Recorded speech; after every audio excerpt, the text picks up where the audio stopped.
What's happening today is people are coming in from all over Ireland, and they're coming here really for two reasons. One is to revisit, if you like, the memory of Ireland in the First World War, Ireland the Great War. And secondly, quite a lot of people are bringing in materials they may have through their family links and so on, associated in some way, typically with British military or naval service in the First World War.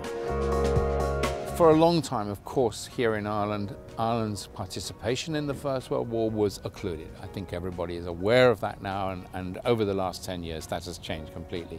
You don't have to take a particular political stance in order to simply remember what happened and the participation of literally tens of thousands of Irish men in the war. And of course, from Trinity, there's perhaps a particular significance, for over 450 of our graduates died in the First World War.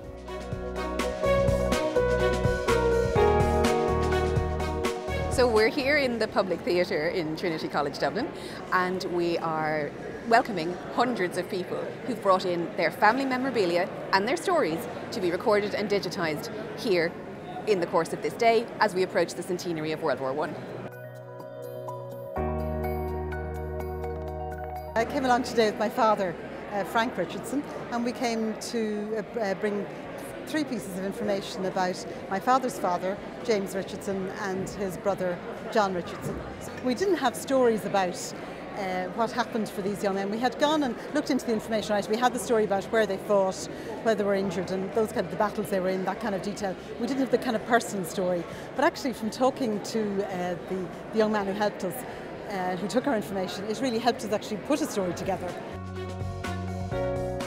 When we digitise the items here, the main thing is that we give them back to the people who've treasured them in their families for so long. But what we do is we put those images online through a European archive, Europeana 1914-1918. So the family treasures are preserved and their memories are shared with everybody forever.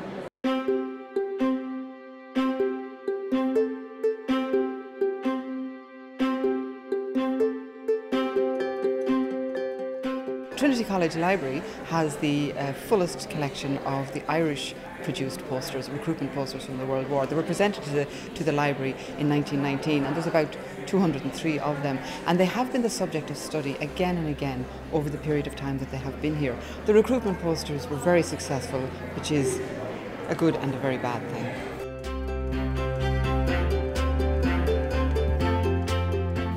I gave a talk this morning to the Roadshow attendees called Manage to Exist and Try and Be Cheerful, and that introduced the audience to the manuscripts in the library relating to the First World War. But the title is actually taken from this small exhibition which is in the long room here.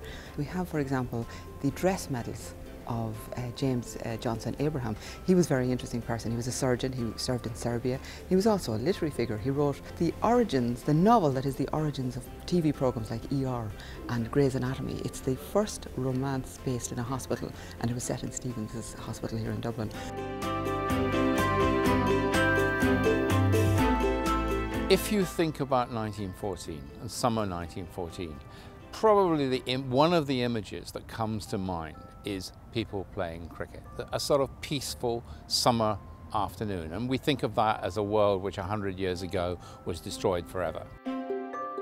But in a general sense, Trinity was very much involved in the war effort. Most, though not all, Trinity undergraduates and Trinity men, because almost all graduates then were men, saw the war as a just war. They saw it as they believed in empire, and they believed in the evil of the German Empire and the virtue of the British Empire. A lot of young men from Trinity and elsewhere without attachments joined because war is exciting. What we're trying to achieve is not celebration. It's not victory, it's not revenge, it's none of those things. It is about memory.